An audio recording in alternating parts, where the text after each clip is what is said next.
Now, students, we have to discuss about the second case study given in our chapter, that is Sri Lanka. We have already discussed about the case study of Belgium, and now the second case study related to Sri Lanka. Do you know about the Sri Lanka? Ancient history is there. From Ramayana period, we are knowing about the Lanka Naresh Ravan, and nowadays Ramayana is going on the DD network. So you should also enjoy about the Ramayana. So it is a small island in Asia, and it is situated on the southern coast of Tamil Nadu. And very important thing that we have to remember, you have to underline it, ethnic composition. Again, the different type of population or diverse population. 74% of Sri Lankan people speaks Sinhala language, and 18% are Tamil speakers. Again, there is a linguistic group. Two linguistic groups were there, and on seeing this, you can easily get the meaning that Sinhala speakers are in majority, while Tamil speakers are in minority. One more thing that you have to remember, that is the composition of Tamil speaking people. Again, two different people, two different group of people are there. 13%, 18% Tamil speaking में से 13% श्रीलंका के मूल निवासी थे जो तमिल बोलते थे, जबकि 5% ये इंडियन तमिल्स थे. अब ये इंडियन तमिल्स का मतलब क्या होता है बच्चों? इंडियन तमिल्स का मतलब ये वो तमिल्स थे जिनके पूर्वज हिंदुस्तान से श्रीलंका में गए थे और वहीं के रहे. तो ये चीजें परीक्षा में पूछी जाती है इनके कंपोजिशन के विषय में, और याद रखने की जरूरत है कि सिंहला स्पीकर जो हैं ये मेजोरिटी में है, ये है मेजोरिटी में.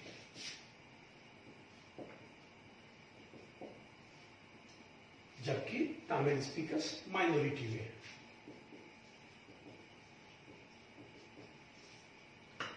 इसके साथ साथ एक और बहुत महत्वपूर्ण चीज है कि most of the Sinhala speakers are following Buddhism, while most of the Tamil speakers are following Hinduism and Muslim. So you have to remember that how the different group of people are living in Sri Lanka, and clearly you can get one idea that Sinhala speakers are in majority and Tamil speakers are in minority.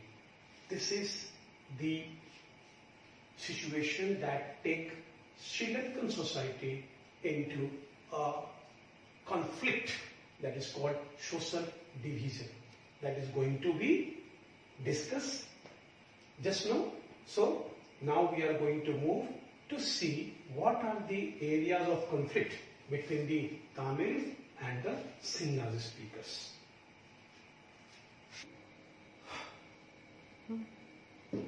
Now we have just seen कि श्रीलंका में दो different linguistic group के लोग थे, और हमने देखा कि सिंहलास मेजोरिटी में थे और तमिल माइनॉरिटी में थे. यहीं से एक नए प्रकार की प्रयोग श्रीलंका में देखने को मिलेगी जिसको हम लोग मेजोरिटेरियनिज्म कहेंगे. मेजोरिटेरियनिज्म अर्थात ये एक ऐसी व्यवस्था है जिसमें जो बहुसंख्यक कम्युनिटी होती है वही हर जगह डोमिनेट करती है. सरकार में, सरकार के नियमों में, नौकरियों में, व्यापार में, हर जगह उनका ही दबदबा होता है. सच पूछिए तो मेजोरिटरिज्म का मतलब ही होता है कि believe that only majority community should circle a country, make laws and with total disregard to wishes and needs of the country. Total disregard to the wishes and needs of the students. एक चीज छोटी सी यहाँ पे एक चूक हो गई है. यहाँ पे नीड्स ऑफ द कंट्री के साथ आपको यहाँ लिखनी है needs of the minority of the country, अर्थात जो अल्पसंख्यक है उनकी जरूरतें, उनकी उम्मीदें, उनकी आकांक्षाओं को कोई महत्व नहीं दिया जाता है। यहाँ केवल और केवल जो बहुसंख्यक जनसंख्या होती है उसके ऊपर ही फोकस किया जाता है। सरकार भी उन्हीं की इच्छाओं के अनुसार काम करती है। इस प्रकार की व्यवस्था को हम लोग मेजोरिटेरियनिज्म कहते हैं और यही श्रीलंका की व्यवस्था थी। श्रीलंका 1948 में इंडिपेंडेंट हुआ, just very much near to the Indian independence. लेकिन श्रीलंका और इंडिया के साथ कुछ चीजें अलग नहीं थी। आपने देखा कि श्रीलंका एक नई व्यवस्था की ओर मूव कर रही थी, मेजोरिटेरियनिज्म, और ये व्यवस्था 1956 में श्रीलंका के कॉन्स्टिट्यूशन को अमेंड करके लाया गया। ये कॉन्स्टिट्यूशन को 1956 में अमेंड किया गया। अमेंड मतलब संविधान में परिवर्तन किया गया, बदलाव किया गया, और बदलाव करने के बाद श्रीलंका में मेजोरिटेरिज्म, इस व्यवस्था को स्थापित किया गया। कौन सी व्यवस्था? तो मेजोरिटेरियनिज्म। याद रखिएगा स्टूडेंट्स कि यहाँ पे इसकी डेफिनेशन पूछी जाती है, आप इसको नोट कर लीजिए कि क्या व्यवस्था है। तो believe that only majority community should circle a country, make laws, and with total disregard to the wishes and needs of the minority of the country. ये बहुत इंपॉर्टेंट है। और 1956 में जो अमेंडमेंट किया गया कॉन्स्टिट्यूशन में, तो वो क्या क्या चेंजेस है, ये भी महत्वपूर्ण प्रश्न है। यहाँ से भी ये प्रश्न पूछे जाते हैं, और यहाँ से जो पूछे जाएंगे तो यहाँ भी याद रखना है कि क्या प्रश्न होंगे। प्रश्न होंगे कि 1956 के कॉन्स्टिट्यूशन में अमेंडमेंट के बाद क्या क्या चेंजेस लाए गए। तो चेंजेस में क्या क्या लाए गए? तो सबसे पहले सिंहलाज भाषा को ऑफिशियल लैंग्वेज का दर्जा दिया गया। सिंहलाज एज अ ऑफिशियल लैंग्वेज, अर्थात कि अब वहां पे सरकारी नौकरी की जो परीक्षा होगी वो केवल और केवल सिंहलाज लैंग्वेज में ही होगी। आप गौर करेंगे इसका आशय क्या था। इसका आशय यहाँ ये निकल के आ रहा था कि जो तमिल स्पीकर्स हैं उनके लिए सरकारी नौकरी के दरवाजे बंद हो रहे हैं। इस सरकारी नौकरी के दरवाजे बंद होने का आशय कि अगर वो सिंगला लैंग्वेज नहीं जानते हैं तो उन्हें नौकरी नहीं मिलेगी। नौकरी किसको मिलेगी? तो तमिल स्पीकर्स को, या सिंगला लैंग्वेज को, सिंगला लैंग्वेज वाले को, तमिल स्पीकर्स को नहीं। तो वो कम्युनिटी जो कि तमिल बोलती है उनके लिए कठिनाई। दूसरा, प्रेफरेंशियल पॉलिसी, यानी वो तरजीह देंगे किसको? सिंहलाज पीपल को, हर जगह, नौकरियों में, यूनिवर्सिटीज में, एजुकेशन में, हर जगह। और सबसे इंपॉर्टेंट एक और बात, वो है प्रोटेक्ट एंड फोस्टर बुद्धिज्म, यानी वो बुद्धिज्म को ऑफिशियल रिलीजन के रूप में स्वीकार करते हैं। यानी श्रीलंका एक प्रकार का थियोक्रेटिक स्टेट बन गया। थियोक्रेटिक का मतलब धर्म प्रधान राज्य, जहां किसी एक धर्म को विशेष प्रधानता दी जाती है। भारत एक धर्मनिरपेक्ष राज्य है जहां सभी धर्मों को बराबर का अधिकार है। कोई भी धर्म हमारा राष्ट्रीय धर्म नहीं है या ऑफिशियल रिलीजन नहीं है, लेकिन यहाँ पे वो ऑफिशियल रिलीजन का दर्जा दिया गया। तो स्टूडेंट्स ये ध्यान रखेंगे कि यदि आपसे सवाल पूछा जाता है और पूछा जाता रहा है कि 1956 के अमेंडमेंट के बाद श्रीलंका में क्या क्या परिवर्तन किए गए, तो ये बात बिल्कुल आप नोट कर लें कि ये चेंजेस हैं। ये 3 चेंजेस आपको ध्यान देनी है। पहला, recognise Sinhala as a official language. दूसरा, preferential policies for Sinhalas people, and protect and foster Buddhism. ये 3 बातें याद रखनी है। तो अब आप गौर करें इससे क्या होगा। तो आप ये गौर कर सकते हैं कि इससे तमिल स्पीकर्स के हितों की अनदेखी की गई। तमिल स्पीकर्स को कोई महत्व नहीं दिया गया, उनकी भाषा को, उनके धर्म को किसी प्रकार की कोई महत्व देने की बात नहीं थी। यही वो रीजन है कि तमिल स्टार्टेड फीलिंग एलिनेटेड, यानी वो खुद को अब अलग थलग मानने लगे। उन्हें ये महसूस होने लगा कि श्रीलंका में उन्हें सेकेंड क्लास सिटीजन की तरह ट्रीट किया जाता है, और ये इसकी परिणति थी अंत में श्रीलंका में सिविल वॉर का होना। परंतु सिविल वॉर के पहले तमिल ने अपनी कई मांगे रखी। उनमें मुख्य मांगे थी कि तमिल लैंग्वेज को भी बराबर का महत्व दिया जाए, ताकि उन्हें भी नौकरी पाने में, एजुकेशन में बराबर का मौका मिले। परंतु श्रीलंका की सरकार ने उसको रिजेक्ट किया। क्यों? क्योंकि श्रीलंका की सरकार मेजोरिटेरियन फॉर्म ऑफ गवर्नमेंट के रूप में काम कर रही थी, जो केवल और केवल सिंहराज स्पीकर्स की ही बातों को आगे बढ़ा रही थी। तो इससे लगातार भिन्नता की एक लाइन गहरी होने लगी, मतभेद गहरे होते गए।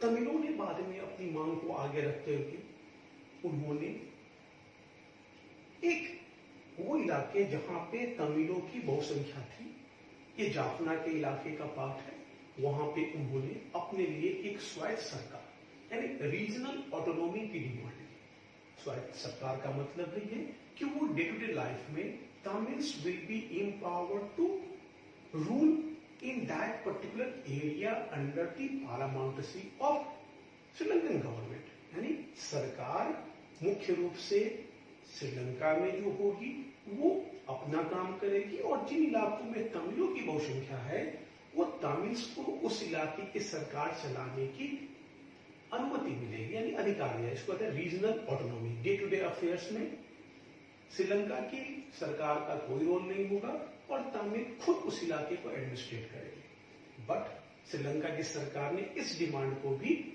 सीधे से खारिज कर दिया। परिणाम ये कि अब उनके मतभेद एक्यूट हो गए, काफी गंभीर हो गए, और इसी क्रम में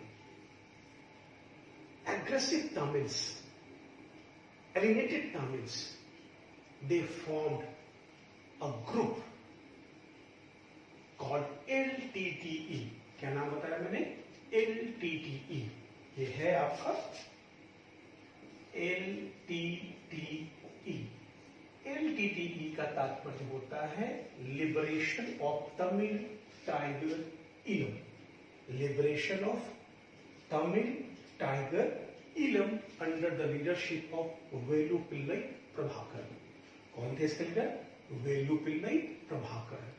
और इस LTTE संगठन का एक ही उद्देश्य था, तमिलों के लिए एक स्वतंत्र राज्य की स्थापना, अर्थात श्रीलंका से अलग होकर के तमिलों के लिए एक नए राज्य की डिमांड। यहां जो शब्द है इलम को, इलम का मतलब होता है एक राज्य, सेपरेट स्टेट।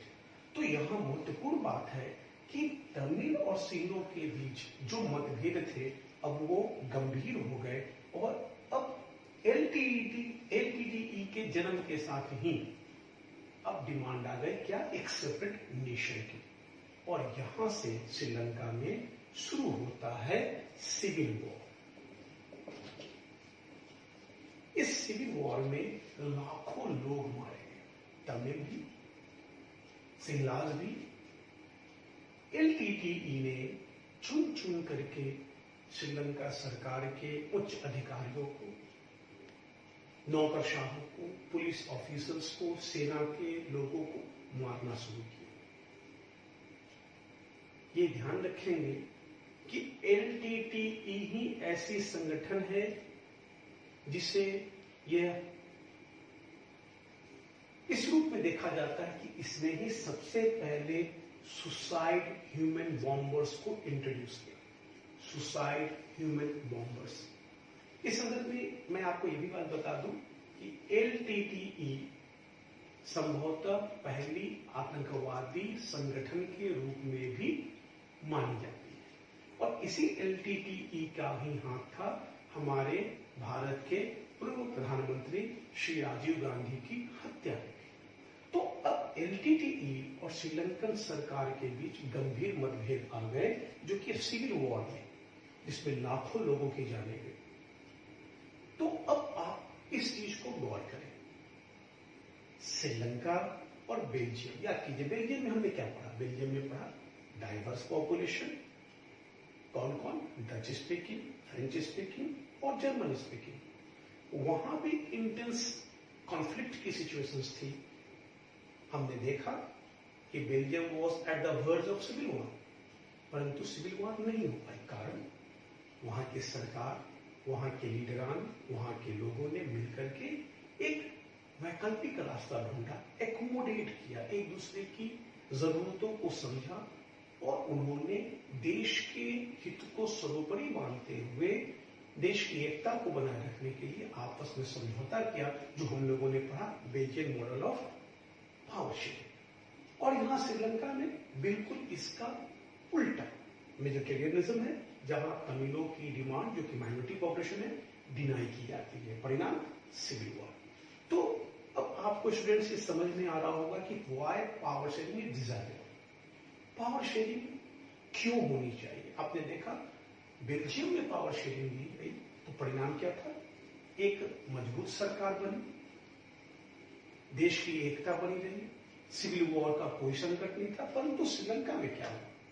श्रीलंका में पावर शेयरिंग बिल्कुल ही नहीं की गई। तमिलों को एलिमिनेट किया गया, तमिलों की मांगों को, उनकी इच्छाओं को बिल्कुल ही तवज्जो नहीं दी गई और सब कुछ किसके हाथों में छोड़ा गया?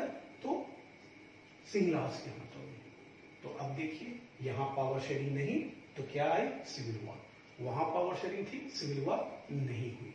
तो ये सबसे बड़ी रिमार्केबल चीज है कि कई बार प्रश्न पूछे जाते हैं कि compare between Belgian model of power sharing and Sri Lanka form of government. तो दोनों में आप एक चीज देख रहे हैं कि वहां पावर शेयरिंग है, यहां पावर शेयरिंग नहीं है। ये सबसे महत्वपूर्ण बात है। सिमिलरिटी में आप ध्यान देंगे, वहां भी लिंग्विस्टिक ग्रुप्स है, यहां भी लिंग्विस्टिक ग्रुप्स है। तो ये चीजें देखेंगे। और एक चीज और अंतर के क्रम में देखें तो आपने बेल्जियम में देखा कि ब्रुसेल्स की कंपोजिशन इंटायरली डिफरेंट है रेस्ट ऑफ द कंट्री के, परंतु यहां ऐसी कोई बात नहीं, ये यूनिफॉर्म फॉर्म है।